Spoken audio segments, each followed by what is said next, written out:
Hello guys, Tom here with episode 1 of Unit 1. In this unit we're going to be learning all about supply and demand, what it is, how we can find it on the charts, what happens when we come into a supply or demand area, and how we can actually trade them in order to get an edge over the market. In this episode we're just going to be going over the theory of it.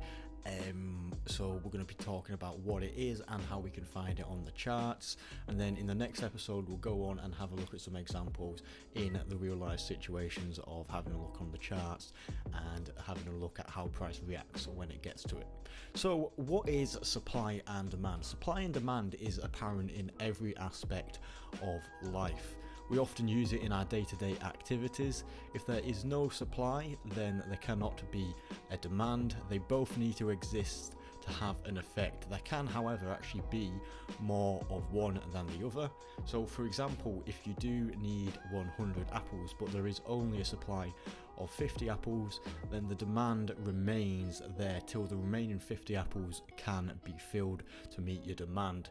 In this case, the demand would actually be in control.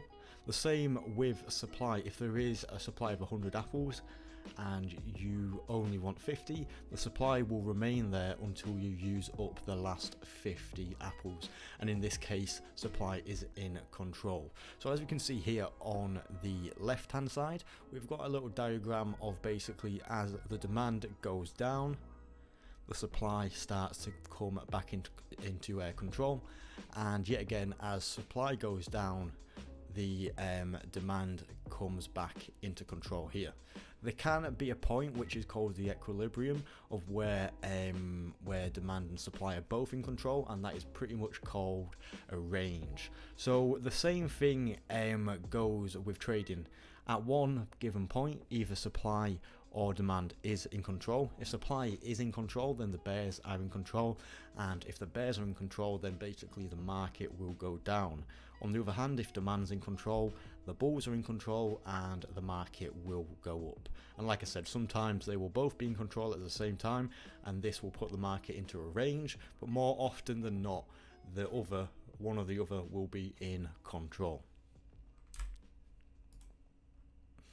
So how is it actually found in the markets? To be found in the markets, we have to identify where price is.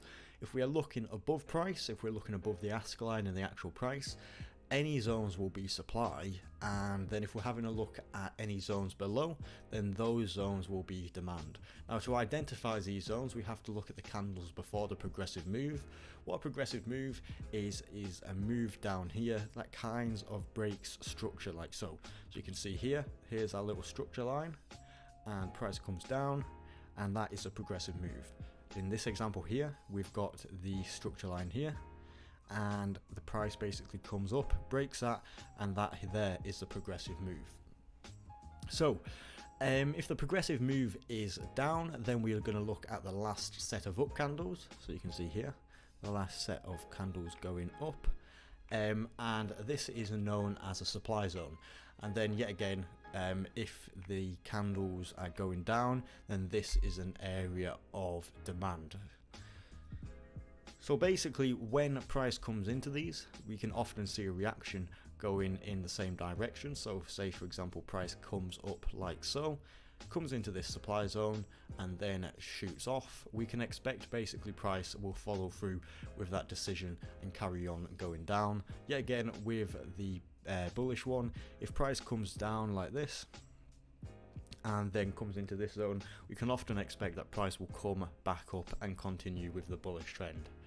That is it for this video. Feel free to go on to the next one when you are ready.